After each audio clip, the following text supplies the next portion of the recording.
ನಮಸ್ಕಾರ ವೀಕ್ಷಕರೇ, city news ಕನ್ನಡಗೆ ಸ್ವಾಗತ. ಗದಗ ಜಿಲ್ಲೆಯ ಲಕ್ಷ್ಮೇಶ್ವರ ಪಟ್ಟಣದ ಕೇಂದ್ರ ಬಸ್ ನಿಲ್ದಾಣದಲ್ಲಿ ಇರುವ ಸಾರ್ವಜನಿಕ ಶೌಚಾಲಯಗಳ ಸುತ್ತಲೂ ಗಲೀಜು ತುಂಬಿಕೊಂಡು ದುರ್ವಾಸನೆಯಿಂದ ನಾರುತ್ತಿದೆ. ಇದರಿಂದ ರೋಗ ರುಜಿನಗಳು ಹರಡುವಂತಾಗಿದ್ದು, ಇಲ್ಲಿಗೆ ಬರುವ ಪ್ರಯಾಣಿಕರು ಮಲಮೂತ್ರ ವಿಸರ್ಜನೆಗೆ ಹೋಗಲು ಹಿಂದೇಟು ಹಾಕುವಂತಾಗಿದೆ. ಪ್ರಯಾಣಿಕರು ಶೌಚಾಲಯವನ್ನು ಉಪಯೋಗಿಸಲು 10 ರೂಪಾಯಿ ಹಣ ನೀಡುತ್ತಿದ್ದು, ಆದರೆ ಶೌಚಾಲಯಗಳಲ್ಲಿ ಸೂಕ್ತ ವ್ಯವಸ್ಥೆಗಳಿಲ್ಲ ಎಂದು ಪ್ರಯಾಣಿಕರು ತಮ್ಮ ಅಳಲನ್ನು ತೋಡಿಕೊಂಡಿದ್ದಾರೆ.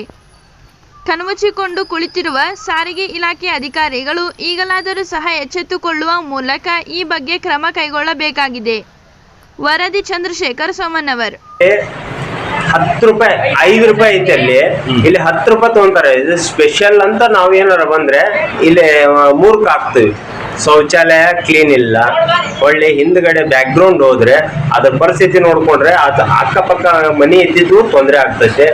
ಅದನ್ನ ಹೆಚ್ಚು ತಗೊಂಡು ಡಿಪೋ ಮ್ಯಾನೇಜರ್ ದಯವಿಟ್ಟು ಹೇಳ್ತೀನಿ, ಕ್ಲೀನ್ ಆಗಿ ಇಟ್ಕೊಳ್ಳಿ.